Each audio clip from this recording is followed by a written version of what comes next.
And relationships, man. Relationships are tough. So he came out, to build with us, but then we'd go to the club and we'd be ciphering and he'd be chilling with his lady.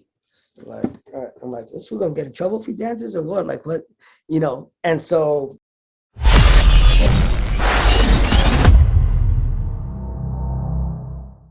what happened to Arizona?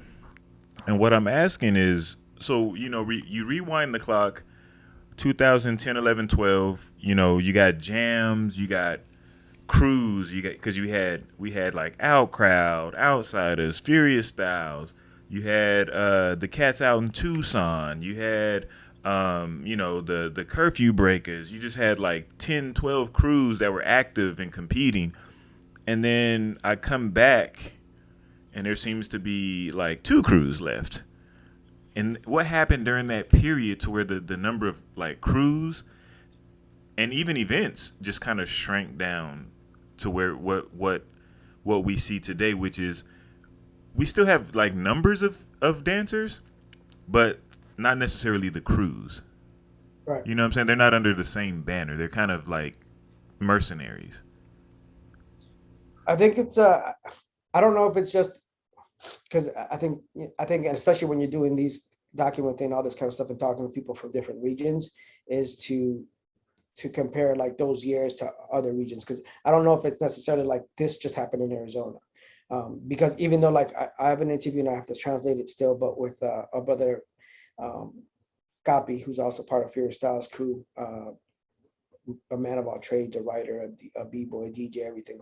He's one of the original guys from the Montana Paint Company that created that kind of stuff. So, Oh, wow. But I interviewed him, and his timeline that he was giving me and how things were happening was almost, and we're a similar age, was almost identical to mine, which is weird because you're like, well, it didn't really start at the same time, but the explosion started at the same time in the 80s. So the dying down, like him telling the story, I was like, this timeline is exactly like my timeline, and when I'm doing, research, I'm like, this timeline was going on everywhere. This stuff was happening everywhere.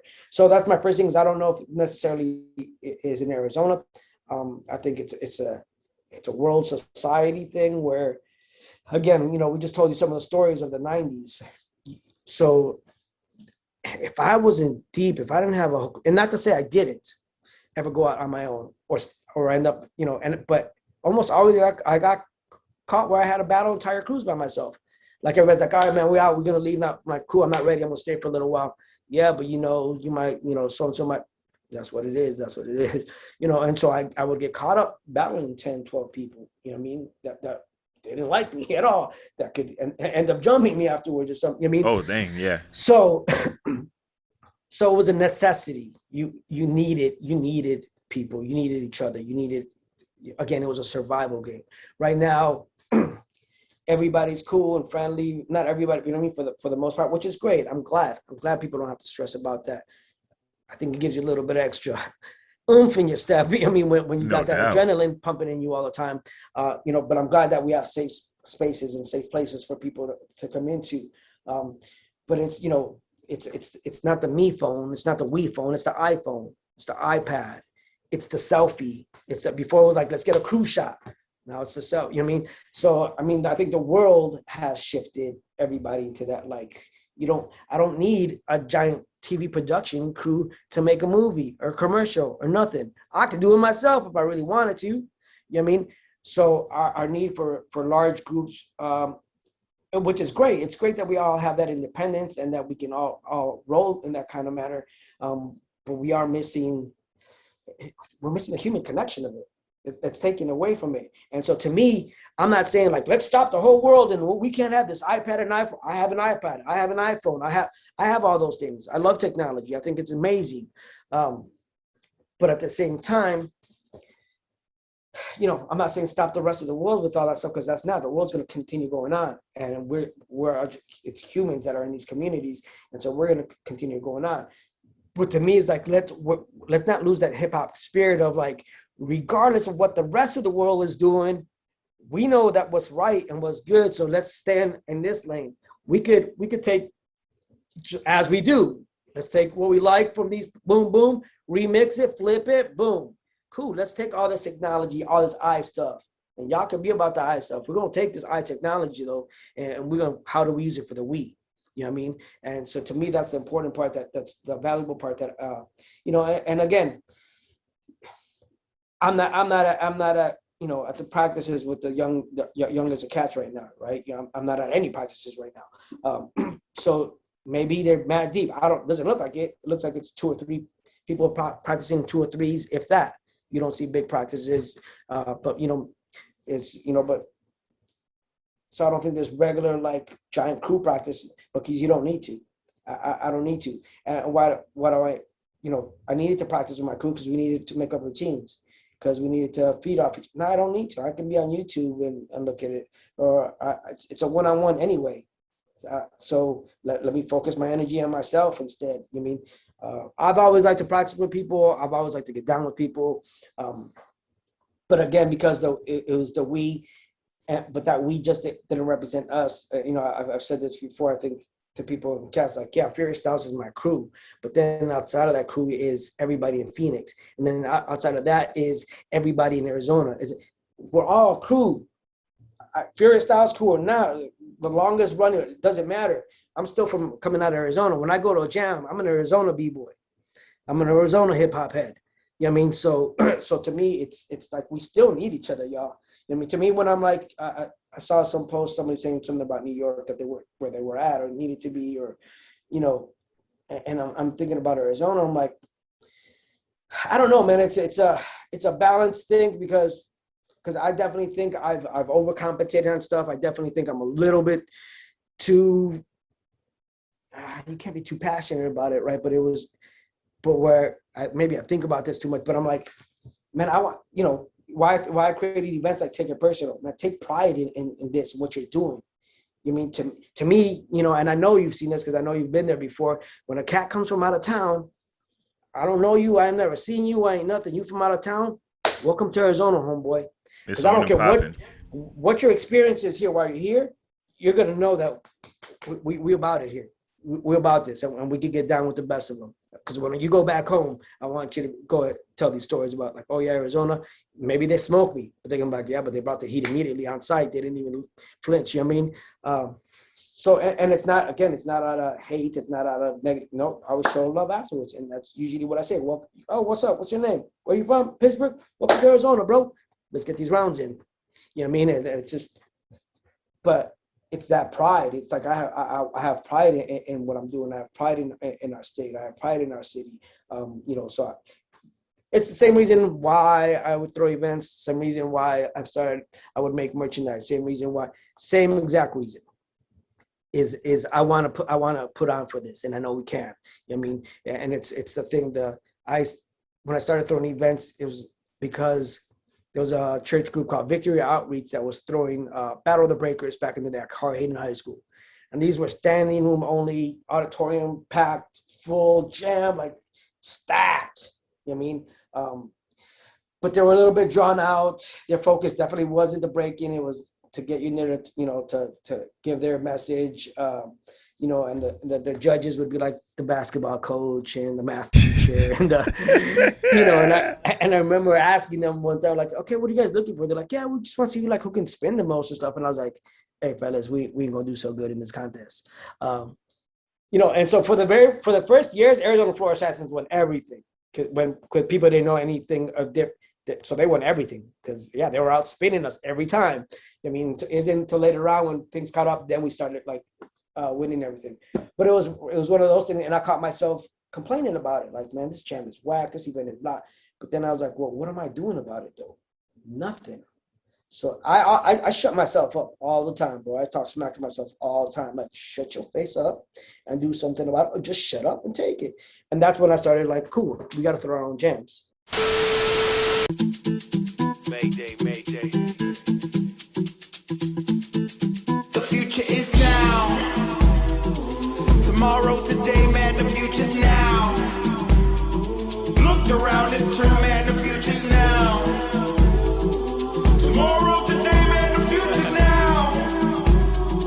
Now, now, now, now. We're bringing it back. Let it all fall down, let it all collapse. Let them all die off, make them all adapt. Get them all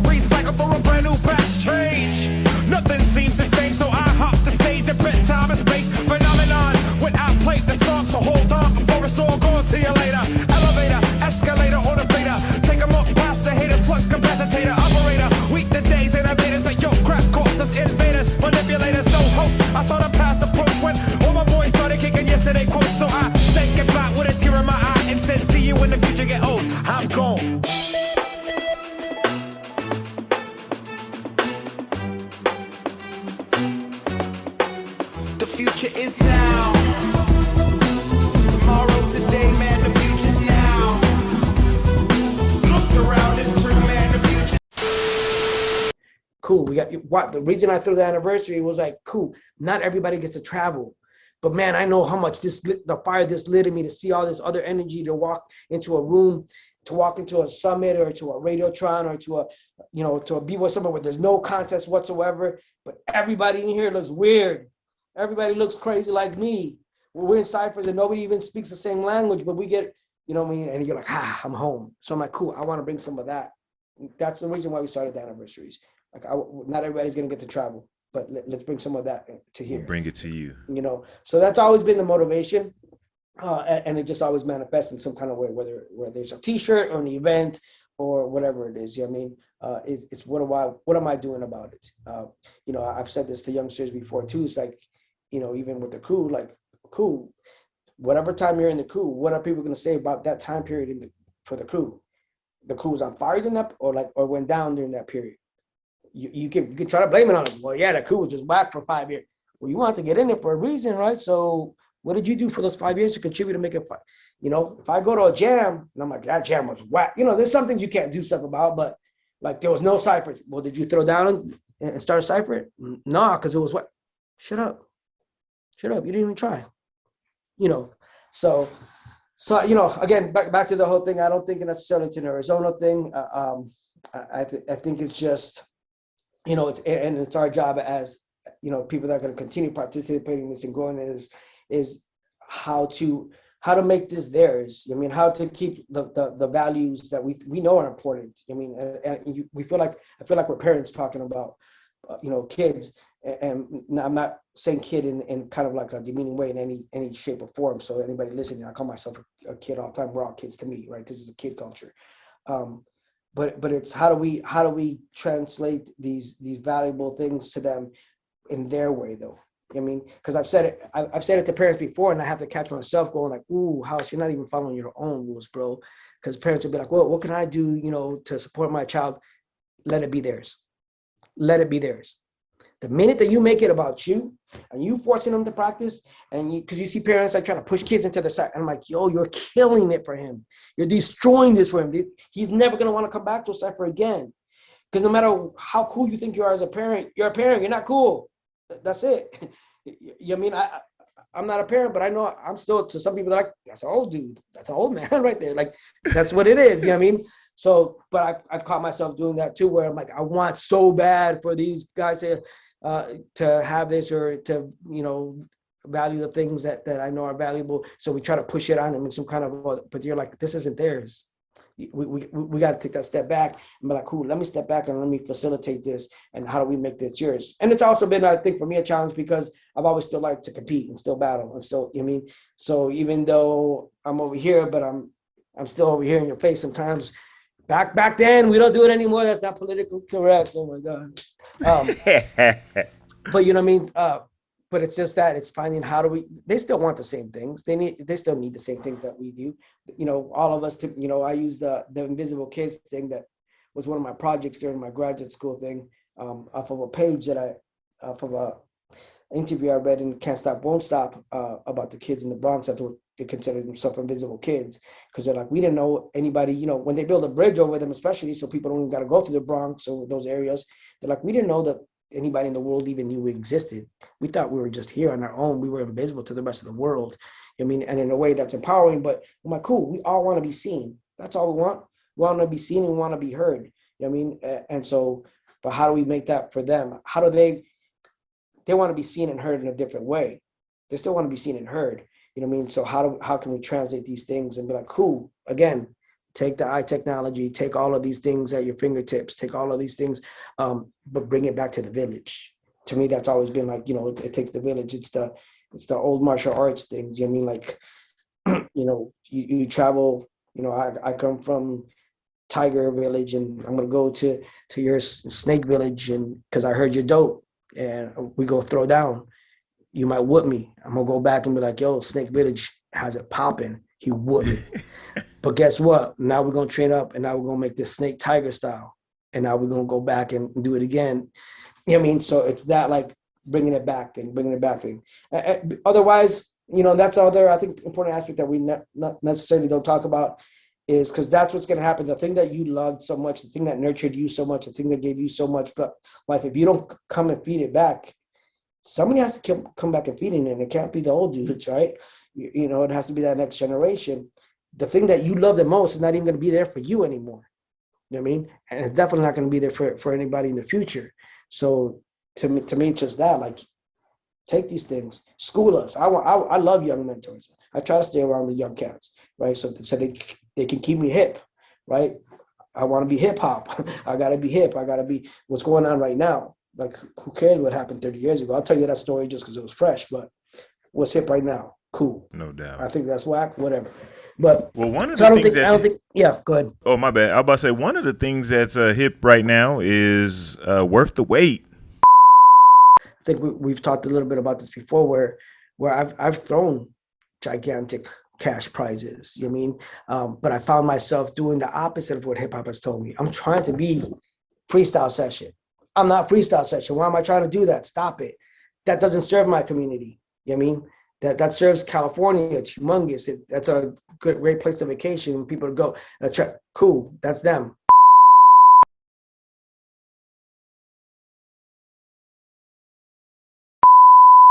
For more quality content from Beyond the Cypher with Illskillz, don't forget to press the like and subscribe buttons. Let us know how we're doing down in the comment section, and to make sure that you don't miss anything from the channel, smash that notification bell. We appreciate the love and support. Peace until the next episode.